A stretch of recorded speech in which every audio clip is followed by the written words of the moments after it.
Meet Uncle Sam. He has a lot of bills to pay, almost $4 trillion worth every year. Uncle Sam's income is a little over $2 trillion per year. To make up the difference, the deficit, he does what most Americans do. He borrows money.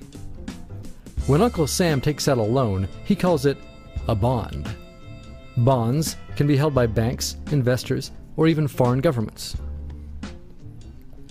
Uncle Sam has to promise to pay interest on these bonds, just as you do on any loan you take out. Ever consider paying your mortgage with your credit card? That's exactly what Uncle Sam does. He takes out new loans, new bonds, so that he can make payments on the old ones. All those loans and all that interest adds up. Right now, Uncle Sam owes about $14 trillion. To put that in perspective, 14 trillion is about the same as the national GDP, the total value of all the goods and services produced by the entire American economy in a year. It's such a huge amount of money that Uncle Sam is starting to run out of people to borrow from, and he's having trouble just paying the interest on his loans. Historically, Uncle Sam's income has come from taxes. But every increase in taxes has been followed by an increase in spending. And anyway, in the last few years, the gap between taxes and spending has gotten so huge, it would be pretty difficult to make up the difference. So raising taxes is not a very appealing option. By the way, the majority of tax revenue comes from Social Security and individual income tax. The little yellow bits on this graph show the amount that corporate income tax contributes.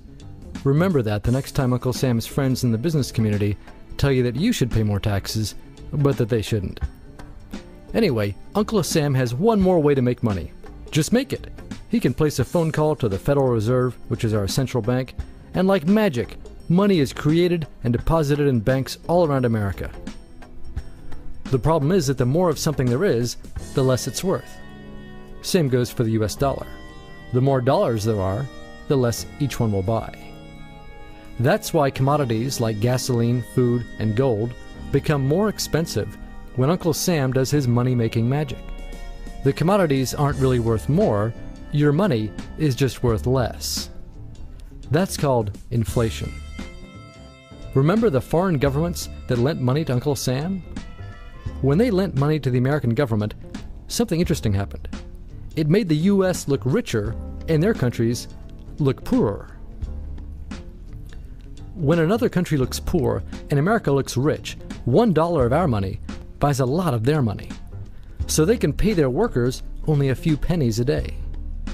With such low labor costs, they can sell their products in America for lower prices than any American manufacturer can. The easiest way for American companies to compete becomes to move their factories overseas and pay their foreign workers a few pennies a day too. This causes a recession. Americans lose their jobs, stop paying taxes, and start collecting federal benefits like Medicaid and unemployment. This means that Uncle Sam has even less income and even more expenses. At the same time, the people who still have jobs are desperate to keep them, so they tend to do more work but not to get paid anymore. When your dollars are worth less and you're not earning more of them, that's called stagflation. And this is why Uncle Sam is in a catch-22. He can't raise taxes or cut spending without making the recession worse.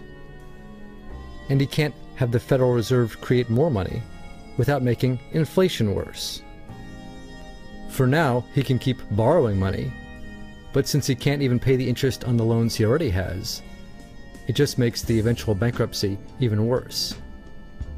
Whether in 2 months or 2 years, the day will inevitably come when Uncle Sam can no longer pay his bills. When that happens, the banks, investors, and foreign governments who are counting on that money won't be able to pay their bills either. If investors can't pay their bills, corporations won't be able to pay their employees. If banks can't pay their bills, you won't be able to take out a loan, use a credit card, or even withdraw your savings. If foreign governments can't pay their bills, their own banks and corporations will have the same problems. That's called a global economic collapse, and it's really scary. It's never happened before, so nobody really knows how bad it will be, how long it will last, or even how we'll eventually get out of it. The only thing we can do is to educate ourselves, try to figure out what's actually going on, and to prepare for what may be very extraordinary circumstances.